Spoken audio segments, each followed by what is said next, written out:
কৃত্রিম প্রযুক্তি, কৃত্রিম বুদ্ধিমত্তা।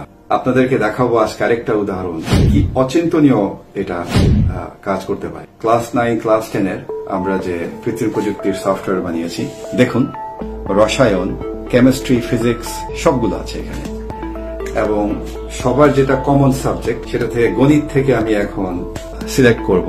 এটা গণিত হলে রংটা পাল্টিয়ে গণিতের রং হয়ে যাবে, এবং তারপর এখানে ধরেন আমি বৃত্ত সিলেক্ট করলাম, দেখুন লিস্ট এসছে, এবং তার নিচে আমি এখানে সাব টপিককে সিলেক্ট করলাম। এখন আমি এআই কে জিজ্ঞাসা করি আমাকে এই ব্যাপারে বর্ণনা করে একটু শুনিয়ে দিতে। আপনারা শুনুন। বৃত্তচাপের বর্ণনা আমাকে 5টা বাক্যে বুঝিয়ে বলবেন।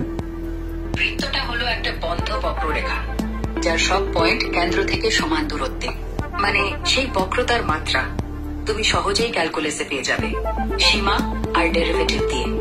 ধরো একটা বৃত্তের সমীকরণ x বর্গ প্লাস y বর্গ ইকুয়াল r বর্গ, তাহলে চাপ কেন্দ্রকর্ষণের মতো রেডিয়াসের বিপরীতে যায়। এসএসসিতে এটা বোঝাতে বললে বৃত্তচাপ কোনো পয়েন্টে সেই রেখার ঢালের বিপরীতের মান। সংক্ষেপে এটা বক্রতা মাপে।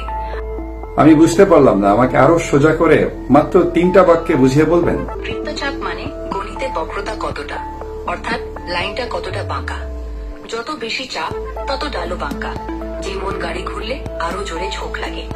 এসএসসিতে এটা শুধু বলে একটা বৃত্তের চাপ হলো রেডিয়াসের বিপরীত, মানে বড় বৃত্তে কম চাপ।